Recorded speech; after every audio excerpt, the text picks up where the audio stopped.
প্রথম ইনিংসে 171 রানে অল আউট হয়ে যাওয়ার পর দ্বিতীয় ইনিংসে আরও ব্যাটিং ব্যর্থতা। মাত্র 135 রানের মধ্যেই অল আউট পাকিস্তান। দ্বিতীয় ইনিংসে তারা 150 রানও করতে পারেনি। তাতে ইংল্যান্ডের কাছে ইনিংস ব্যবধানের সাথে 103 রানের বিশাল ব্যবধানে হেরেছে পাকিস্তান। প্রথম টেস্টে ইনিংস ব্যবধান প্লাস 103 রান। একবার চিন্তা করেছেন? কেননা এর আগে প্রথমে ব্যাটিং করতে নেমে ইংল্যান্ড করেছিল 409 রান, যেখানে পাকিস্তান দুইবার ব্যাটিং করেও সেটা করতে পারেনি। 103 রানে পিছিয়ে থেকে গেছে তারা। তাতে বলতেই হবে অধিনায়ক হিসেবে জো রুটের এটা অবিশ্বাস্য প্রত্যাবর্তন। অধিনায়ক হিসেবে জো রুট শেষ 18টি টেস্টে জয় পেয়েছিল কেবল একটি। এরপর তিনি পাকিস্তানের মুখোমুখি হয়েছিলেন কঠিন সময়ে, আর এমন একটি মুহূর্তে ইংল্যান্ড ইনিংস এবং 103 রানের জয় নিয়ে পাকিস্তানকে রীতিমতো গুড়িয়ে দিয়েছে। তাতে বোঝাই গেল জো রুটের সেই চিরচেনা নেতৃত্ব আর মাঠের ক্রিকেটে ইংল্যান্ডের একটা প্রাধান্য প্রাণ।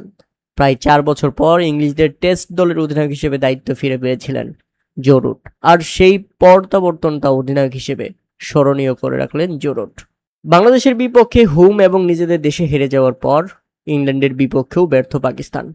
এরপর যখন সংবাদ সম্মেলনে হাজির হন অধিনায়ক সালমান আলী আগা, প্রথম প্রসঙ্গ ছিল পাকিস্তানের প্রথম ইনিংসে ব্যাটিং ব্যর্থতার পর দ্বিতীয় ইনিংসেও চরম ব্যাটিং ব্যর্থতা।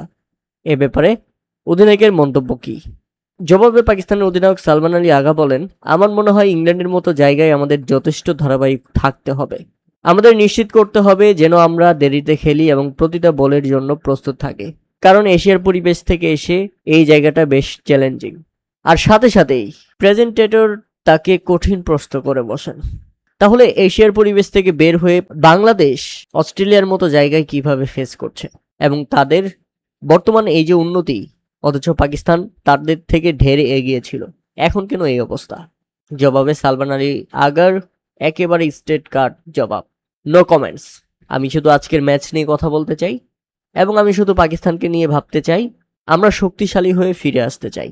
তাতে বোঝাই গেল সঞ্চালক বাংলাদেশের কথা বলে পাকিস্তানকে বা পাকিস্তানের এই জ্বলা আগুনে এক প্রকার ঘি ঢেলে দিয়েছেন।